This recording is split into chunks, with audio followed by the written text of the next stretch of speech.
Вести на КТВ, добро вечер, почитувани гледачи. По втор пат синоќа во Неготино ГДОМ одржа народен собир го следеше колешката Маја Лексовска. Под мотото за Македонија се работи, голем број граѓани од општина Неготино и синоќа се собраа на градскиот плоштад, каде граѓанското движење за одбрана на Македонија одржа по втор пат народен собир. Пораката која ја испраќаме е една единствена политичка развршница на вештачки наметнатата криза од страна на Социјалдемократскиот сојуз. Верувам дека успешно ја испраќаме оваа порака, бидејќи народот кој стои зад мене добро знае што прави, народот кој стои зад мене знае како се бранат боите на сопствената земја и знае што значи чувство за истата. Македонија не треба да се руши, Македонија треба да продолжи да се гради, а ние сме тука да ја одбраниме од оние што сакаат да срушат се што е изградено во изминатиот период, беше истакнато на собирот во Неготино. Присутните изразија несогласување со постапките на лицата кои ги уништуваат спомениците и кои со тоа ја сквернават македонската историја и незадоволството од она што се случува во нашата држава во која владее политичка криза во која Македонија е насилно втурната. Поддржувачите на ГДОМ од собирот порача дека македонскиот народ нема да дозволи Македонија да се дели, туку напротив со сите сили ќе застанат во одбрана и зачувување на државата, бидејќи Македонија е наша држава и ние друга резервна држава немаме. Во Неготино синоќа протестираше и граѓанската иницијатива "Протестираме и шарената револуција". Во организација на граѓанската иницијатива "Протестираме и шарената револуција", синоќа во Неготино по втор пат протестираа граѓаните на општина Неготино. Маршираа по неготинските улици извикувајќи и испишувајќи ги паролите "Нема правда, нема мир, мафија на робија".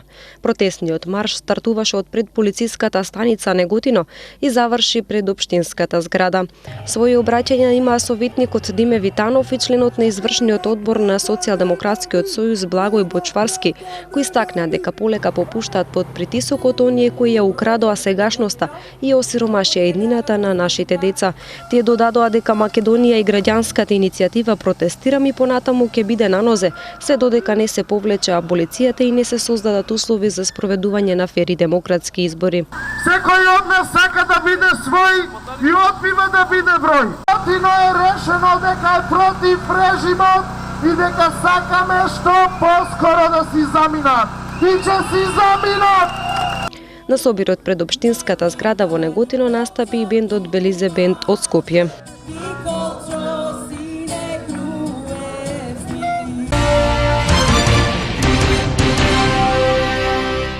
На површина од 5 хектари поставени се мамци со ферономи со цел да се следи летот на гроздовиот молец и лозарите навреме да се информираат кога треба да ја извршат заштитата. Деталите ги пренесува Мирјана Мукретова. Агенцијата за поттикнување на развојот на земјоделството, работна единица Кавадарци, во соработка со 5 индивидуални земјоделци на 5 локации поставија мамци со ферономи со цел водење мониторинг за летот на гроздовиот молец, кој предизвикува најмногу штета во лозарството. Драганчо Николов, раководител на Агенцијата за поттикнување на развојот на земјоделството, информира дека мамците се поставени на лозови насади на површина од 5 хектари во местноста Краиште, селото Манастирец, Росоман, Паликура и Сопот. Следењето на летот на гроздовиот молец и навременото информирање на лозарите кога е оптималниот рок за заштита со инсектициди, смета Николов дека ќе биде од голема корис за сите лозари од овие 5 земјоделски региони, поголема ефикасност од заштитата и голема заштита во трошоците за заштитни препарати. Овој принцип досега е практикуван повеќе пати и дава одлични резултати, па се предвидува наредната година да се постават вакви мамци во сите катастарски општини. Покрај ова, од Агенцијата за поттикнување на развојот на земјоделството ги известуваат земјоделците дека врши бесплатна помош при електронското аплицирање за добивање на субвенции за постоечките насади. Крајниот рок за електронското аплицирање е 30 јуни, а земјоделците е потребно само да го достават минатогодишното барање за субвенции. 9 овци и 4 јагниња настрадале од напад на волци во село Бистренци и Демир Капија. 20 овци и јагниња изминатата ноќна страдале од волци во Трлово село Бистренци во општина Демиркапија. На терен излегол инспекторот по ветеринарство Илија Джилов, кој со записник ја утврдил фактичката состојба на лице место. Според инспекторот, случајот е пријавен во 7 часот наутро и констатирана е состојба на 13 мртви животни, 9 овци и 4 јагниња. 4 овци и 1 јагне се во тешка состојба, но ветеринарен лекар по соодветниот преглед утврдил дека тие не можат да се излекуваат. Согласно со законот, мртвите животни ќе бидат прописно отстранети, додава ветеринарниот инспектор Илија Джилов.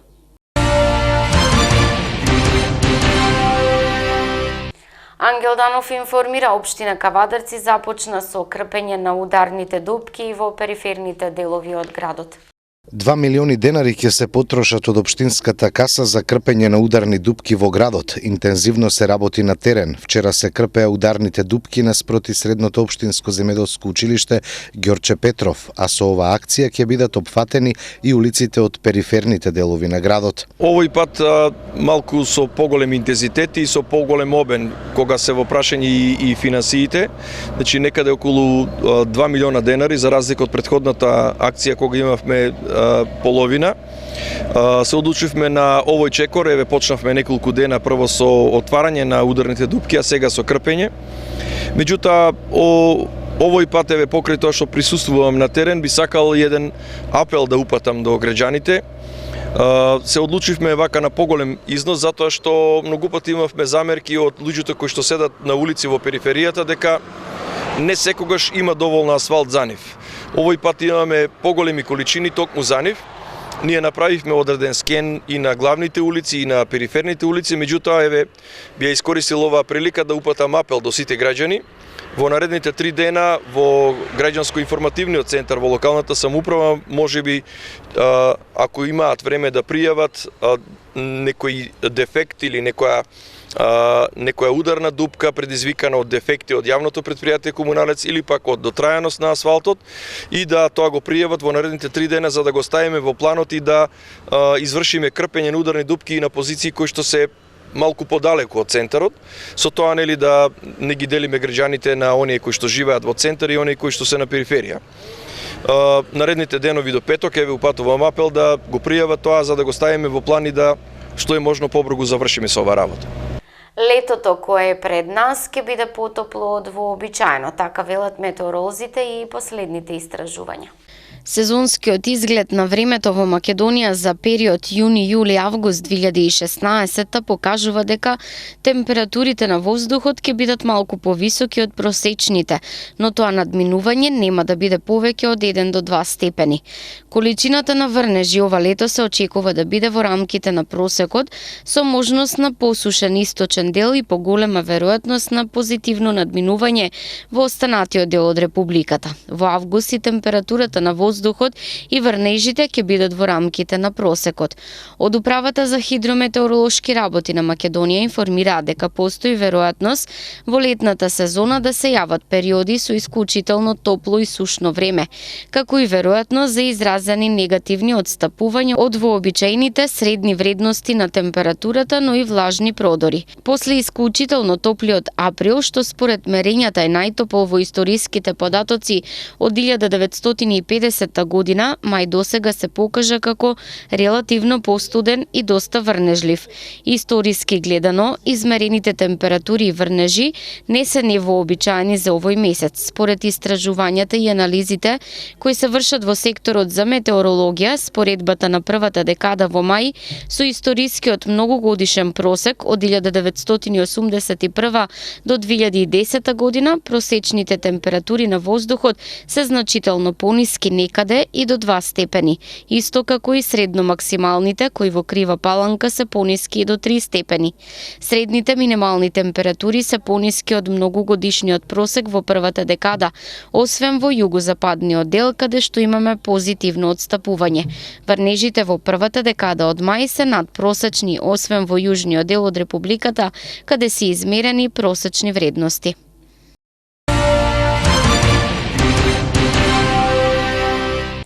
Синоќа во музејот на град Неготино беше отворена изложбата Уметноста на резидбата на Сдруженијето Стари занаати Неготино. Музејот на град Неготино со своји активности синоќа се вклучи и го одбележа Меѓународниот ден на музеите 18 мај. Имено по повод одбележувањето на овој ден музејот на град Неготино синоќа ја организираше изложбата Уметноста на резбата, на која беа изложени 32 дела од резбарите од Сдруженијето Стари занаати од Неготино. Во општина Неготино културниот подем во 19 век ја поттикнал изградбата на повеќе верски објекти, од кои поголем дел изникнале во руралните средини.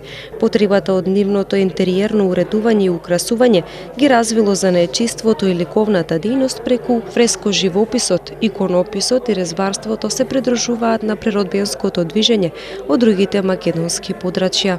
Од неколкуте сочувани записи на изработените дела се дознава дека активноста ја изведувале мајстори од Мијачкиот и Крушевскиот крај, чија дејност се забележува и на пошироката територија на Тиквешкиот регион. Од 2004 година во општина Неготино развојот и континуитетот во копаничарството го започнале и продолжиле да го одржуваат и негуваат копаничарите од Сдруженијето Стари занаати. Поучени од знаењата и искуствата на старите резбарски мајстори, копаничарите од Стари занаати започнале трпеливо и со голема вештина да ги врежуваат во дрво своите мечти и уметничката имагинација и да ги обликуваат во резбани торби. За краток период успеваат да создадат поволно тло за заживување и афирмирање на копаничарството во општината. Традицијата на резбата, која била длабоко вкоренета во нивното битие, ги обврзала големо внимание да посветат на индивидуалниот стилски развој и усовршување. А ја користам оваа прилика да им го честитам вложениот труд од изминатиот период. Сиот тој труд, заедно со нив, а помогнат од Министерството за култура на Република Македонија, го собравме, го средивме и го публикувавме во нивниот прв каталог. Инаку изложбата по својот карактер беше ретроспективна, изложените дела представуваа пресек на творењето на копаничарите од Стари занаати во периодот од нивното формирање во 2004 година до денес. Огромна благодарност до музејот на град Неготино истакна и председателката на Сдруженијето Стари занаати од Неготино Лилјана Василева и додаде дека соработката со музејот ќе продолжи и понатаму. Овај каталог за нас е посебно значаен затоа што е прв и фактички го обележуваме со ова нашиот прв јубилеј, вака малку поголем. И се надевам дека нема да биде ни последен. Ние ќе работиме и понатаму на твориме како и обично до сега што сме работеле. По втор пат СПАОК Антигонеа Неготино денеска ја организираше втората поред крводарителска акција во чест на Горан Дарудов Даруда. Спортско-планинарскиот алпинистички ориентационен клуб Антигонеа некој од Неготино и годинава не забораби и по втор пат ја организираше традиционалната втора поред доброволна крводарителска акција во чест на нивниот прерано починат член Горан Дарудов Даруда. Денешната крводарителска акција и годинава ја спроведе Институтот за трансфузиона медицина, чиј тим беше задолжен за проверка на здравствената состојба на дарителите. Оваа година по втор пат го правиме веќе меморијалот во чест на нашиот член кој што прерано не напушти, Горан Дарудов Даруда. Ова акција, како што и се договоривме во клубот СПАОК Антигонеа од Неготино, ќе стане традиционална и така ние си разговараме дека се додека постои клубот ќе ја правиме оваа акција во чест на Даруда. Оваа акција се спроведува во поликлиника Галамедикус кај доктор Нечев кој што е наш член и ни овозможи да овој пат сме овде кај него и ги има сите услови за непречено давање на крв. Идеално е. Сакам да ви кажам дека акцијата е поддржана од голем број на граѓани на општина Неготино. Пред се тука ги спомнам вработените во ТЕЦ Неготино, кои што сега веќе се тука, 25 луѓе се дојдени да дадат крв во чест на Даруда. Исто така има и колеги од Кичево, со кои што Даруда заедно работеше и тие се на пат веќе за да дојдат, затоа што сега само што почнавме со акцијата и тие поддржуваат акцијата, исто така бе и минатата година, а покрај и други граѓани кои што ја знаат акцијата и сакаат да дадат свој допринос, тука сакам да ги спомнам и младите од Средното општинско училиште Свети Кирил и Методи. Има и млади ученици кои што даваат некој од нив за прв пат и се надевам дека од тука натаму ќе почнат и редовно да даваат крв, што е наша цел, значи да бидеме хумани, ова е хумана акција и да младите од Неготино на некој начин станат крводарители, затоа што еднаш кој даде крв, потоа нема назад, секој сака да дава крв, бидејќи знаеме дека тоа е нешто најхумано воопшто за секој човек. Инаку акцијата започна во 10 часот и траеше до 15, на која беа собрани околу 50 единици крв, дарувани од членовите на планинарското друштво, ученици од Средното општинско училиште Свети Кирил и Методи од Неготино, вработени во термоцентралата Неготино, како и гостите кои дојдоа дури од Кичево да учествуваат во оваа крводарителска акција. Огромна благодарност за организацијата упати и семејството на Горан Дарудов, што и оваа година не заборавија да организираат крводарителската акција во чест на Горан. Организаторите, членови на планинарското друштво Антигонеа, се задоволни од одзивот собрани единици крв и додадоа дека истата ќе прерасне во традиција и секоја година ќе се организира помасовно.